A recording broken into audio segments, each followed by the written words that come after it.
Hey guys, it's Tim and this is Pro Wrestling Unlimited as we are here on the 12th of November 2019 to talk about everything that, well, not everything, but talk about some stuff that went down this week in professional wrestling. Nick, what's going on? Hey, what's going on, everybody? Welcome to the show. Thank you guys for tuning in. I'm super low energy today. I'm so fucking tired. Are you feeling better? I know you were sick last week. Kind of. I think I'm at a perpetual state of just like laziness and tiredness. Taking a look at the chat, we have Luke, Mike, Nicholas Eltmore is here. Gregory, he's so cool he doesn't need a last name. Wayne Montgomery is here as well. Jason Dalton, Kristen McNutt, and Henry McKenna. All the fun people we recognize. We have some stuff to talk about today. Some stuff that we're going to rant about, which is always a fun part of the show. Is getting to complain. Oh, well, like a couple more weeks until we're at episode 100. Are we doing anything for episode 100? Not that I know of. How about a live sacrifice? We can sacrifice one of the audience members. Oh, I thought you were going to suggest Kai. Great Lord Cthulhu. No. We do got a little bit to talk about today, though. And I think, I don't know if this will be the return of my hot take series, but I do think I have some things to say that'll be considered a hot take. Daniel asked me, Nick, what was your thoughts on AEW's Full Gear? I don't know. Did you do a recap show for Full Gear already? Yeah, I did one right after. Okay, cool. So I guess, yeah, no one's really heard my thoughts on it. The show itself I thought was fine. The only thing I really liked was the set. I was a big fan. I think the one match that kind of got me was the tag match. Which one? The triple three-way tag. Oh, the title match. Yeah, the title match, because I think Pentagon is one of the greatest professional wrestlers right now. So you think Pentagon was better in that match than Phoenix? Yeah. Wait. Which one's which? Pentagon is the one in black with the mouth face paint. It's Pentagon. It's Gotcha. Pentagon. It's God. Because I saw a lot of people saying that Phoenix was the star of that match. But hey, to each their own. Exactly. Again, both of those guys are good, but I just think with what was like, he was really the star of this match. So yeah, that's all I really thought about it. I thought it was a fine pay-per-view. That was my favorite match, and I thought the set was cool. So here's my question to you, because it's been a hot topic. What? Were you for or against that Lights Out match? What did you like? What were your? That's a great question. I think thoughts, I think that match would have been fine. Give it 3 more weeks. They really rushed the reason. Like, they rushed the match, the stipulation, and it didn't quite make sense because they've only been feuding for a little bit, and it didn't even their feud didn't really fuel and warrant this kind of match. Exactly. Nonetheless, I think the match was fine. I thought it was fun. It kept me entertained. Some of my favorite spots, I really liked the choking out Moxley with the chain on the rope. I thought that was cool. Oh yeah. But the paradigm shift onto the wood. I always love moves onto wood. Well, Omega taking just a freaking face bump on the wood when he missed that Phoenix splash. Oh yeah. But I mean, my whole thing was I compared it to when WWE does a Hell in a Cell match, just because it's time of the year for Hell in a Cell. A Hell in a Cell match should be something that is built to when your feud is just so hot that you have no other stipulation you can do. And I felt that and I said this on Saturday, with the Lights Out match, like you just said, what really warranted and built to them having to have this stipulation? One thing I would have liked too is if you would have had them maybe go one match, or maybe go 2 matches, and then have a rubber match be the hardcore death match. You could at least guarantee continuing story, a couple more weeks of good stuff. You can guarantee 2 matches where each guy's going to get a win, and then you can have your big blow-off match, which makes sense. But instead they kind of... And I mean, I get it. Why not? You have John Moxley on your roster. You need him to do a death match, and you would like him to do a death match ASAP. So why not just throw him in this one? And that's my other question I was going to ask you. What? Do you think they have, what's the word I'm looking for, typecasted Jon Moxley to where he's just the hardcore garbage wrestling deathmatch guy in the company, and he can't go out there now and do just a normal feud with somebody that doesn't consist of these lights out hardcore matches. No, because I think they did a great job of already giving that title to Joey Janela. Really? They've done I feel like they've done a decent job with being like Janela is the crazy hardcore dude.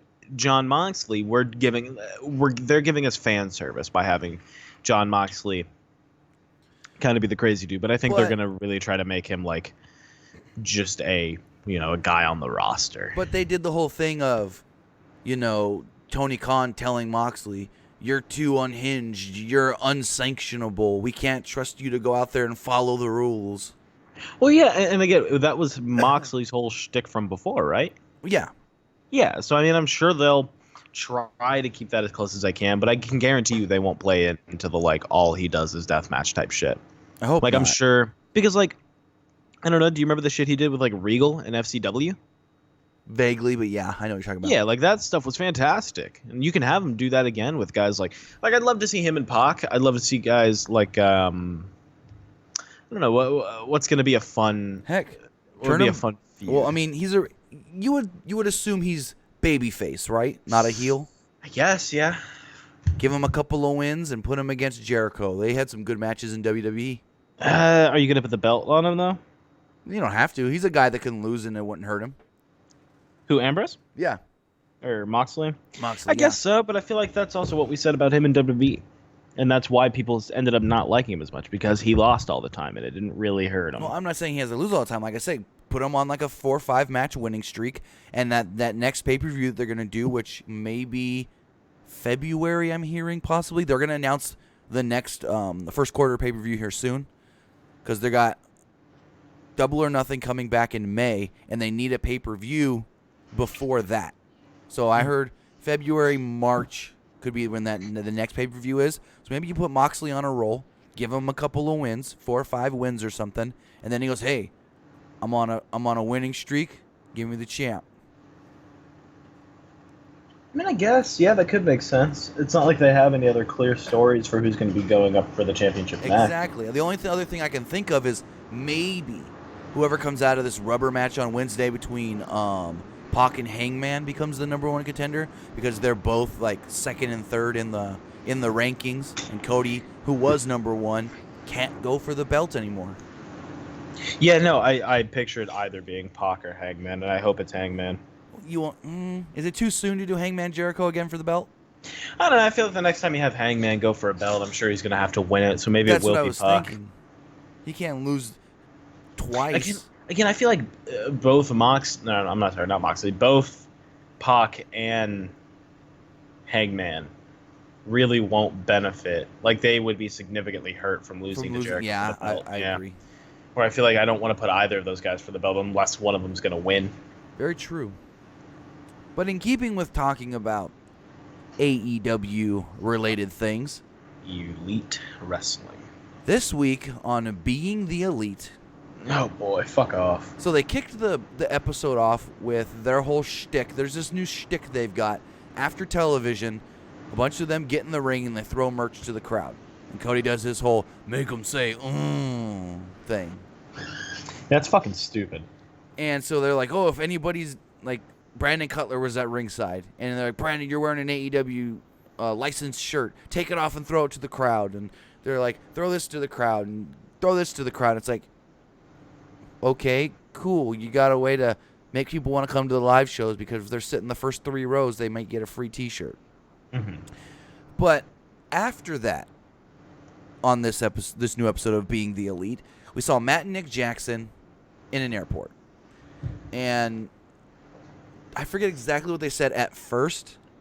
And then Nick goes, "You're not going to address the elephant in the room?"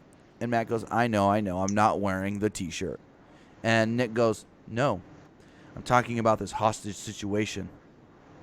We're in this lawless desert. We are stuck here." He said, "I may not be able to see my kids ever again.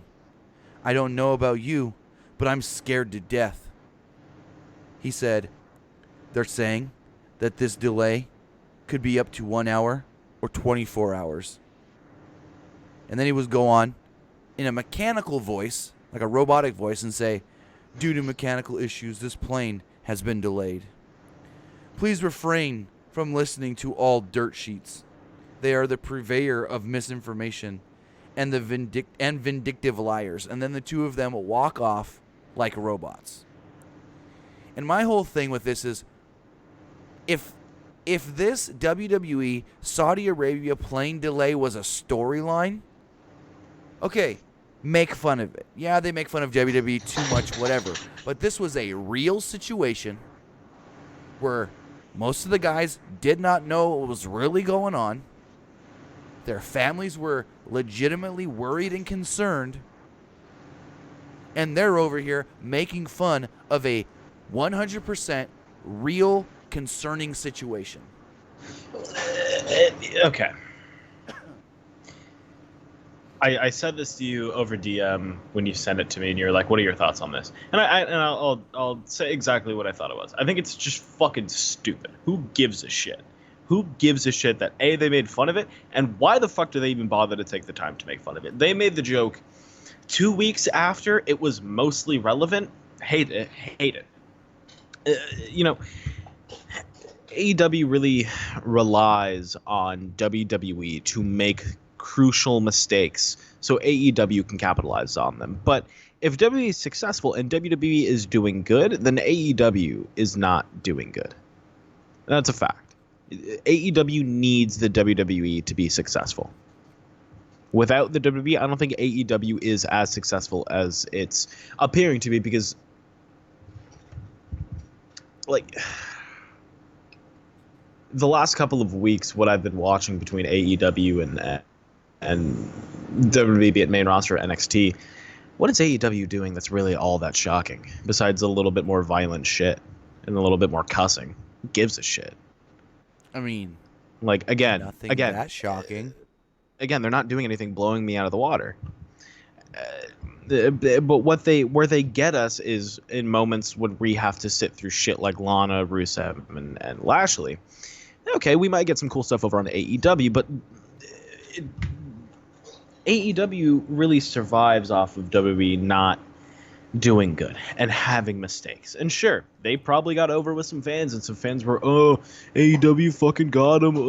But at the end of the day, really, AEW just looks like a whole bunch of petty assholes. They just look petty and terrible at everything. And I don't like it. AEW to me is the very cringy 13-year-old brother of wrestling. That's just what it is to me. It sucks. I mean, it's frustrating. Yeah, I get what you're saying. It's like, you can't not, you cannot watch an episode of Being the Elite without at least one WWE jab or joke or something. And it's almost like you can almost not watch. Now, they've done 6 episodes of Dynamite, and I think 5 out of the 6, they've taken a jab at WWE. They have to. And it's like, Cody made a point, I think it was during his little panel thing at StarCast, to say, we don't worry about WWE. When we're at Dynamite, we don't watch NXT.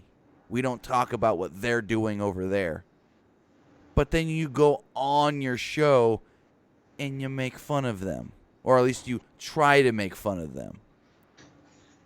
It's like, you say you don't care, I get but it, you really do. Here's the thing. I can sit here all day and call Brad Shepard the world's stupidest, most awful human being I've ever met, and I hope he dies. But it's not going to get us over anymore. And I don't know why they think that it's going to get to a point where this isn't going to get them over, and then what they're going to have to rely on. You know what I mean? Exactly. The childish shit sucks, because, like, how often did you see, like, I get that WCW would, like, spoil the main event of WWE shows, but at the same time, like, fuck, man, look at what AEW is doing. They're not doing anything that warrants this much permission to say shit like that. Sure, they put on a pretty cool pay-per-view. Sure, they have something different and some variety to their wrestling that WWE doesn't have, but I don't give a fuck. You are not AEW is really frustrating, man. A little, I say a It just little bit, doesn't make yeah. sense. They have really good wrestling. Like, they've got great wrestlers there. They do. They have fantastic wrestlers. So why are they relying on making fun of a company that I don't get it. Why not just rely on being good wrestling completely separated from the other product? Exactly. Like what? Huh. And it's just like, why do you have to go out and make fun of these guys all the time? It's like, how do I say this? It's like if, hold on, let me think about this for 1 second. It's like if WWE, because WWE likes to compare themselves sometimes to the UFC. So it's like when Conor McGregor got beat. It's like if WWE would have came out that next Monday and made fun of some Irish guy that got jobbed out to some main roster star. You know what I mean? Mm-hmm. It was like if they would have got like Braun Strowman and had him beat some Irish guy with some similar name to Conor McGregor, making fun of, oh, your big star got beat.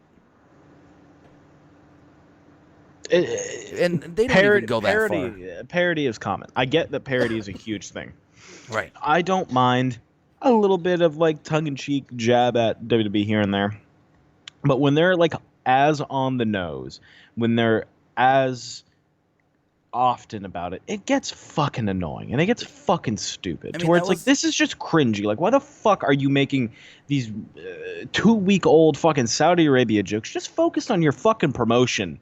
Jesus Christ, come exactly. on. It was like back in January when they were doing the storyline of Kazarian pretending he was Triple H. Like, why do you need a fake Triple H on your Being the Elite to eventually super kick him and then he's written off of your show? Get it? After like 3 weeks. It's stupid. But, I mean, it was a polarizing segment for sure. A lot of people were in favor of it because you've got the AEW fans. They're like, they can do no wrong. I don't see. Fans are the worst. Yeah, they're like, they can do no wrong. I see nothing wrong with it. It was funny, ha ha ha. But then you got the other people on the other side, and they're like, no, I understand it. It was a real situation. It's not something to joke about. What if they were in that situation? Would they want WWE making fun of them? And here's the other thing that most people don't know. So WWE ran the show in Saudi Arabia. They had women on the show. And in Natalia and Lacey Evans. Well, a week later, I don't know exactly what the act was, but there was this production company putting on some sort of like play Broadway performance type deal. And local Saudi Arabian people rushed into the show, rushed on the stage, and attempted to stab the women because they didn't like women performing in their country in that manner. My God. It's like there's real situations that go down in that country. And AEW is just joking about it, saying, haha, to WWE, they were in a bad situation, and we're going to mock them for it. From everything I've heard, that was everything that happened with that plane delay was out of WWE's control. They didn't know any of that was going to happen. Hence why Vince left thinking, oh, my guys will leave a little bit after me and we'll be all good to make SmackDown. Because apparently, according to Corey Graves, as soon as the show ends, Vince doesn't stick around for nothing. He gets out of there like the place is on fire. Look, you say that. I don't trust a single thing Corey Graves says on his stupid fucking podcast. Hey, Corey Graves, if you're listening, fuck you. I mean, I believe it a little bit because I've heard before that Vince likes to, as soon as the show's over, get out of there. I've heard it before. Yeah, I'm sure he does. That Vince doesn't like to just stick around and jibber jabber or, you know, make small talk afterwards. When he feels like he's done for the night, he's out. So I kind of believed it when Corey Graves said it, but I mean, there's not much more to say on it other than I thought it was petty. I thought it was kind of low brow on them, and a lot of their jabs at WWE is low brow. It's like all you can think of for quote unquote good content is to make fun of the other guys. Why? because you're that threatened by them? Mm. Well, that's the thing. And that's definitely 100% what it is.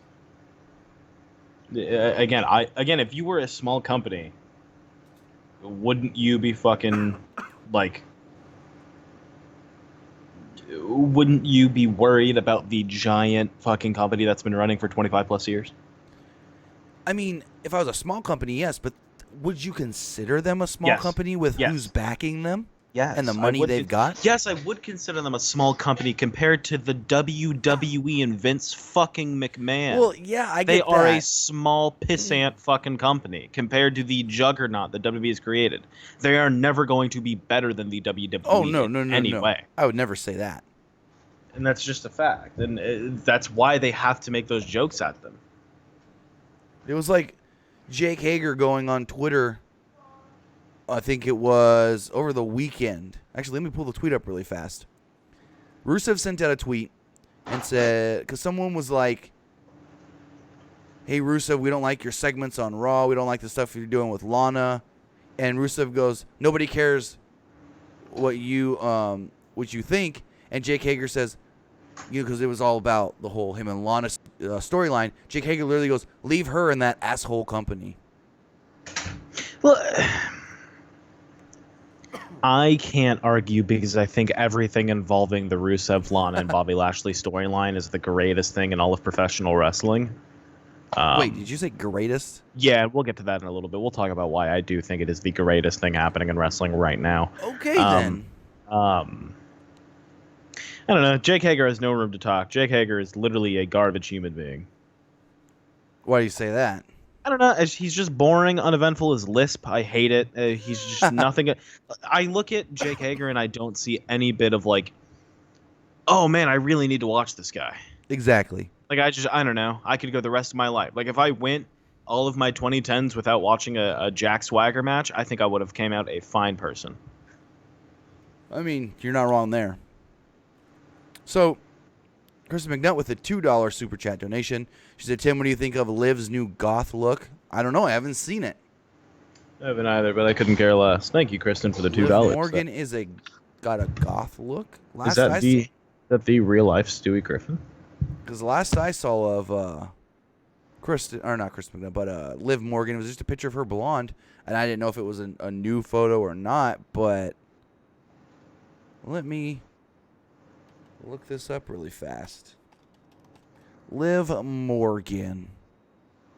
So apparently today is the 1-year anniversary of when Becky Lynch got her face broken. Yeah, I saw that. They're talking Very about good it moment. They're talking about it on WWE Backstage. I've got it on mute right now. Gabriel Iglesias is on Backstage. Who cares? Literally my least favorite comedian. So unfun. Have you watched his show on Netflix called Mr. Iglesias? No, I respect myself. I don't watch it. Actually pretty funny. I don't think he's funny. He's all right. So, Liv Morgan posted a photo, just real quick, on her Instagram. She's got black fingernails, the normal black choker necklace she always wears, black lipstick, and then like the lipstick is smeared down her cheek a little and her chin.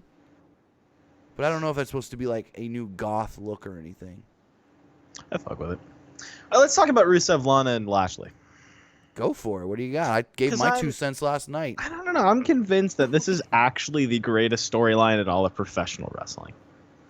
Because it's just, I look at this storyline and everything about it, it's just not going the way that WWE wanted it to. First of all, I really love last night that Lana was like, I'm mad at Rusev because, or like everyone was mad because Rusev supposedly put a child in Lana, which my favorite thing is like, hold on, what is this argument here?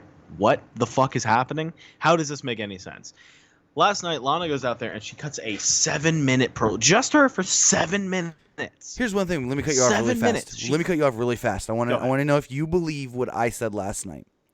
Go. I said that for the lines and the scripting that Lana was given, she did her dang best. No, she did fucking what the fuck? She did god awful last night. She fumbled and fucking bumbled her way around shittily written fucking. Listen, the script wasn't very good. The delivery was somehow even fucking worse. I think she did good for what she was given. But it makes it 100 times better because I think this is hilarious. Because this is a shining example of just how hot and cold WWE can be with when it chooses to make something. Because you also have some pretty great, phenomenal shit going on with guys like Ricochet, the Street Profits, the OC is doing shit. They're really pushing Humberto to the moon. You know, everything is going great. And then you think about Lana and Lashley, and you just think this is such a WWE thing to do that it would feel weird if this storyline wasn't happening around the time that it did. Because every time something good comes around for the WWE, like something eventful, something fun, something entertaining, we're always reminded of a shitstorm of what the company actually does to us from time to time with shit like this. And it, for some reason, always involves Rusev and Lana and a third random love interest. And I love it. I think it's fantastic. It's funny. At least when you see them come on screen, you can think, all right, this shit's going to be fucking stupid for the next 10 minutes, but you know what? I'm going to live this shit up. It's kind of fucking entertaining at this point. It's gotten to the point for me where I'm enjoying watching. Every night, I want Rusev to come out and literally murder Bob Lashley. I want to see him kill him. So and that's what's making this entertaining for me. I genuinely do love this. So you're enjoying the garbage fire that this storyline is. It's garbage, but I think it's the best. And again, it's the most entertaining thing they could give me right now. They're not giving me anything else worth of my entertainment, but goddamn if I am not invested in knowing what the fuck Rusev is going to do to Bobby Lashley. And here's the thing. When Rusev and Lashley eventually have their match... Starrcade, when they have that match at Starrcade, it's going to be great. 1st. It's going to be fun. And Rusev is going to... And you guys are going to remember why Rusev is just as fucking over as he is. Because he is going to entertain in this match. Again, Rusev, I feel like Rusev...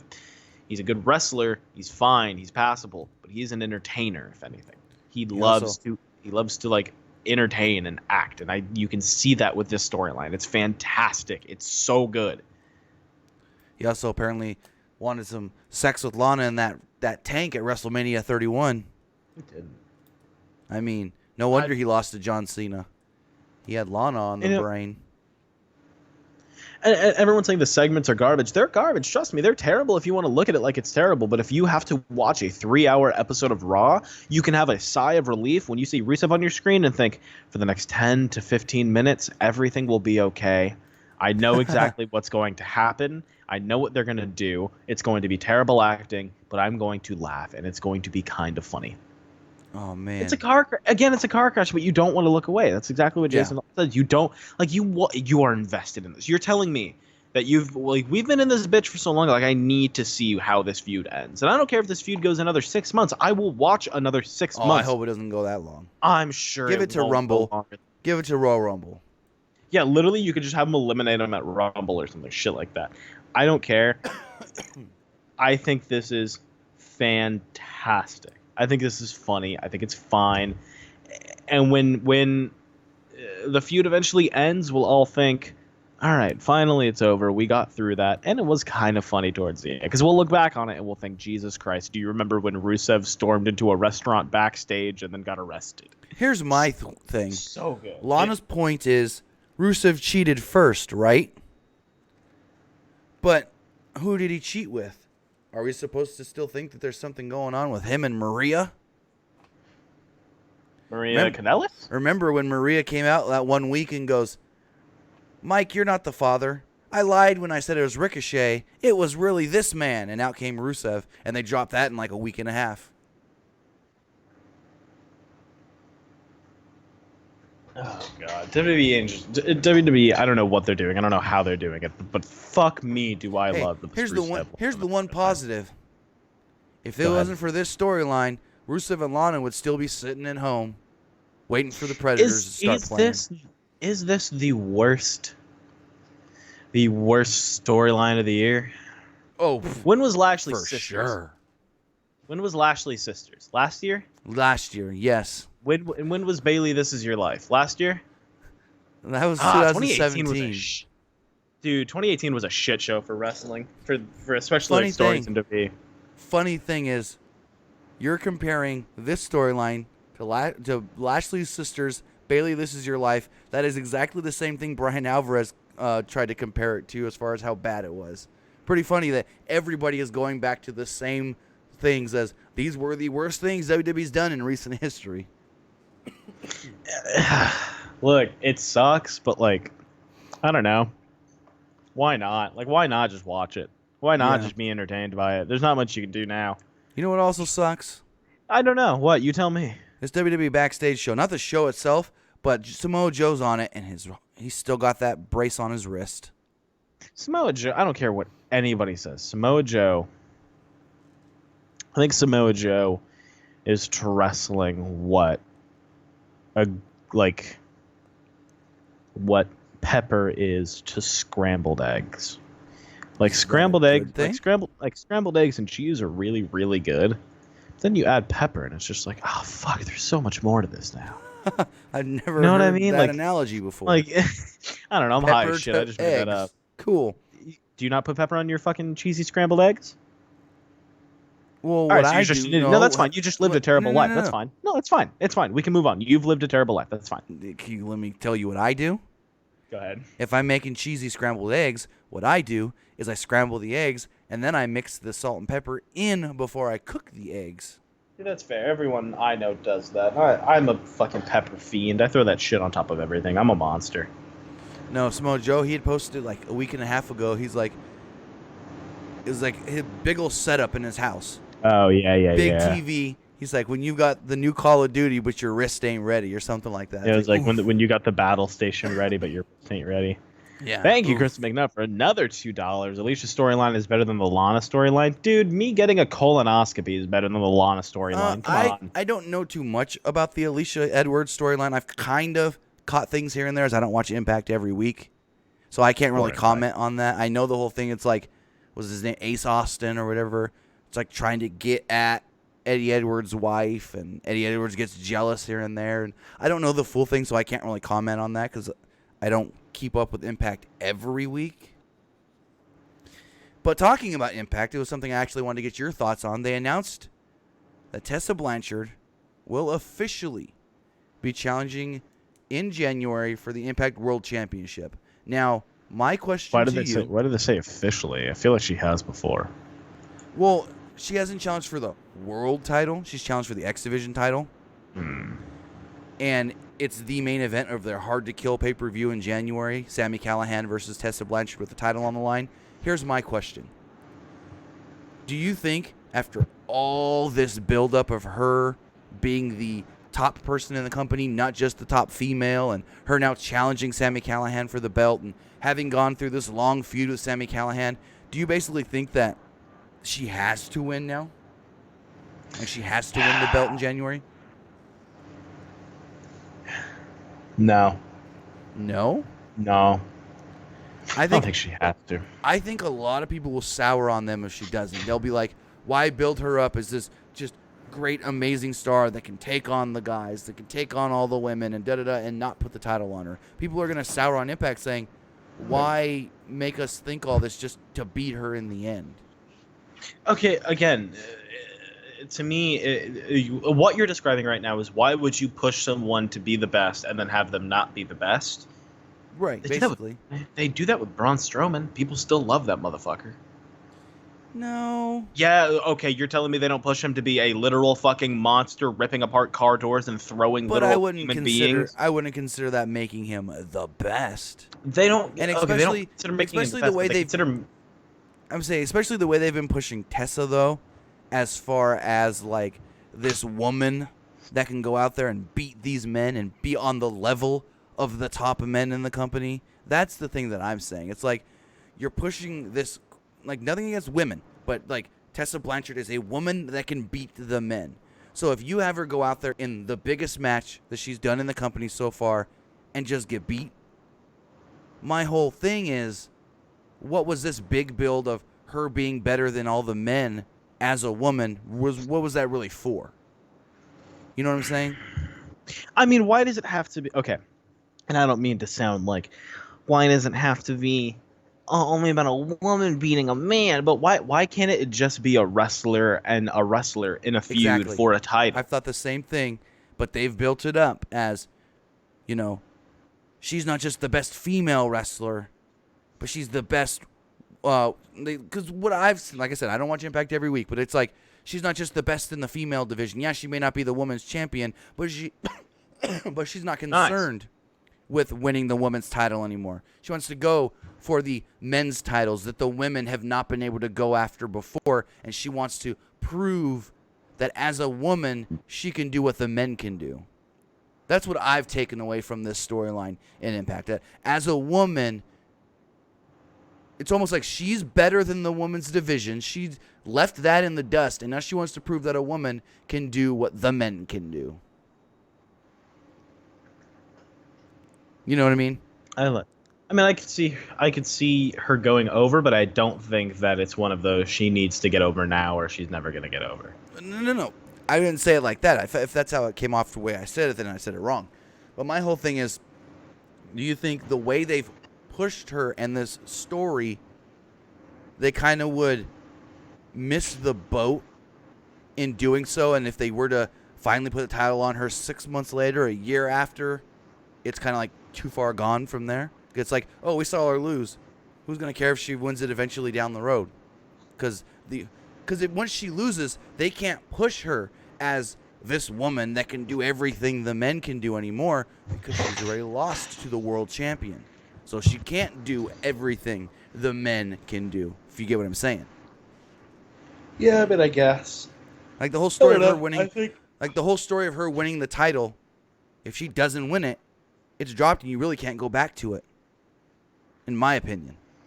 I mean, you can. Eventually, you can just have her again climb the ranks. True, but it won't be as hot and it won't be as, noteworthy. I mean, I think they'll have her pick up the belt on the sole purpose of she is a good wrestler with some, heat behind, not heat, with, fan support behind her. Yeah, momentum. Momentum, that's the word I was looking for. With momentum, why not throw the fucking belt on her if it makes sense? If it makes sense in storyline, throw the belt on her. See what you can run with it. Plus, it's Impact, and they like to try and do things that others aren't doing to get some eyes on them. And that's what I was about to say. It wouldn't be out of the realm of possibility just because it's Impact, and Impact has done some crazy fucking shit. So for Impact Wrestling to go out of their way and be like, you know what? Yeah, sure, we can have a woman world champion on our television show. Why not? And it's not like she's some of these women that it's like she's passable. No, she's really, really good in the ring, and she can hang with basically everybody I've ever seen her in the ring with. So it's not like she's some of these, I'm not even going to say women. It's just like, it's not like she's some of these wrestlers that are just passable. If you were to put your world title on her, she would still make it feel like a world championship. She's not going to be like just somebody that one day they said, let's just push this random person to the world title. Jinder Mahal, for example. All right, leave him alone. He did nothing wrong. I'm just saying. It's not like they just all of a sudden just latched onto her and said, let's see how far we can push her. She's really, really good. And then if she does make it all the way to the top, she's still going to prove that she can stay and hang up there. MR884, no, she's not copying Chyna and Beth Phoenix because, in my opinion, as a pure in-ring wrestler, I think Tessa Blanchard is better than both Chyna and Beth Phoenix. Just my opinion. Yeah. Oh, yeah. So, with that, got another one more topic I wanted to talk about. But before we do, I wanted to tell you that this podcast, is brought to you by WWE Shop. If you use the link in the description below, not only can you get 50% off of your t-shirt purchase right now on WWE Shop, but everything that you buy actually profits and helps us here at Pro Wrestling Unlimited, as if you use the link in the description, you're also helping us out. Right now, everything on WWE Shop as far as t-shirts do go, all t-shirts are 50% off, including their brand new t-shirts that they just added, like the new Legit Boss Sasha Banks t-shirt and the Ric Flair t-shirt with the money flying and the limousines and all that on there. Every t-shirt, 50% off right now. And if you use the link in the description below, you also help us out here at Pro Wrestling Unlimited. So go check out what they've got. Hey, Christmas is coming. You got wrestling fans in your family? You think, hey, I don't know what to get them for Christmas? head over to WWE Shop. Pick them up a t-shirt or two, wrap it up, stick it under the tree, bada boom, you're done. There you go. So, Enjoy. talking about last night's Monday Night Raw. I know I already recapped the whole show, but there's been people that have come out and say, hey, WWE, they changed some things from what was actually filmed. And Wrestling Inc., I'm going to give them credit for this because they have a nice article up talking about all the different things that actually went down during last night's Raw that didn't actually happen or was different at the actual tapings last Friday. So Wrestling Inc. writes, we've heard from several readers who were in attendance Friday in Manchester and noted some negative reactions were edited out of Rollins' segment on Raw. The live spoiler recap stated that Rollins was heavily booed and that Seth got a mixed reaction from the crowd, more boos than cheers. And last night on Monday Night Raw, you didn't hear many, if any, boos, but the announcers did make mention to, hey, this crowd's not fully behind Seth Rollins. But again, we heard more cheers than boos. Also, Alex McCarthy of Talk Sports also tweeted out about the crowd editing, stating, just watching Raw back. Anyone in attendance will back me up here. Seth Rollins' line about, I think I'm the best wrestler on the planet, was roundly booed. Yet they've made it sound like the majority of the crowd cheered on the broadcast. Weird that they would do that. Also, another fan wrote into Wrestling Inc. and stated that during Monday's taped show, they actually used footage of the crowd from the October 28th episode of Monday Night Raw from St. Louis. And you're going to ask, well, how does he know that that was footage used from the October 28th episode of Monday Night Raw? Because in the footage used on last night's show that was supposed to be all from Manchester, he was able to point out himself and his buddy that were at the show in St. Louis on a show that was from Manchester. So also WWE was using footage from previous shows, which I believe they've done this before, though, of the crowd happy and more riled up because they couldn't get a good, I guess, reaction shot during that segment. Crazy. They do shit like that all the time. It's just, I don't know, it's kind of dumb to me. I mean, just I guess why not just have your natural fan reactions? You're literally silencing your fans. It's exactly the worst. I think the reason this was more prominent is because A, it was a taped show, and B, it was a show that was taped 3 days earlier, so they had so much more time to edit it up. Yeah, you think they would have done a little bit better of a job, too, with 3 days. Right. But yeah, so I thought that was a very interesting thing to note, that A, they want Seth Rollins, like Seth's their new Roman Reigns. They want Seth to always seem like he's widely cheered, and when he's not, they're going to make it sound like he is.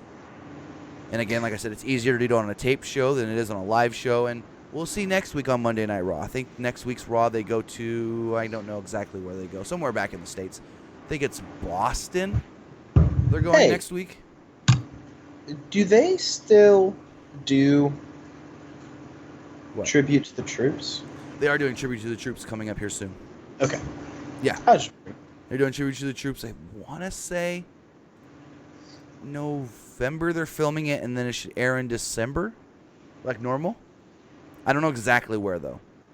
Nice. But, yeah, they're doing Tribute to the Troops. It's not going to be as cool as last year's show, because last year's show did take place on Fort Hood, the actual base in Central Texas. This one, I think, is just going to be a double taping with a SmackDown. Why not? But, I mean, I like the way they did it last year when they were actually at Fort Hood in Texas on the Army base. They made it look like, they had all these soldiers around them in one of their hangars. Really, really cool. What sucked was the last time they did a show at Fort Hood was literally a month and a half before I got sent there after I finished my basic training. I was like, damn, if I was here a month and a half earlier, I could have gone to WWE Live and Tribute to the Troops. But whatever. I've been to so many WWE shows. Ladies and gentlemen, I think that's going to do it for tonight's show. I think so. I've been Nick. You can follow me on Twitter at ArmWeek21. You can follow us on Twitter at PWUnlimited, Facebook.com/Pro Wrestling ULTD, Instagram Pro Wrestling Unlimited. Just find us on there. You can interact with us, do things, talk to me on Twitter, be my friend. I don't know. I don't care. Tim, where can they find you? You can find me basically everywhere at Timmy Buddy. And Nick, I've been getting some people telling me, hey, I like when Nick live tweets during pay-per-views and television. It's just going to be like a thing. Am I going to be They like it. I've had a good amount over the last 2 weeks, at least a dozen people in like live chats and stuff. Like, hey, I liked that Nick was live tweeting tonight. If that's something you guys enjoyed, I can do that more often, and maybe during pay-per-views, we can maybe do something special regarding the live stuff during the pay-per-views. So stay tuned if that's something you guys like. Let us know in the comments below. Let us know in chat. Let us know on Twitter. That helps a lot. If you tell us on Twitter, I can actually see who's engaging and who wants to see these kinds of things. So let us know. Thank you so much, guys. I love you guys a lot. Remember, call your mom. She probably misses you. Have a good night, guys. See you later, folks.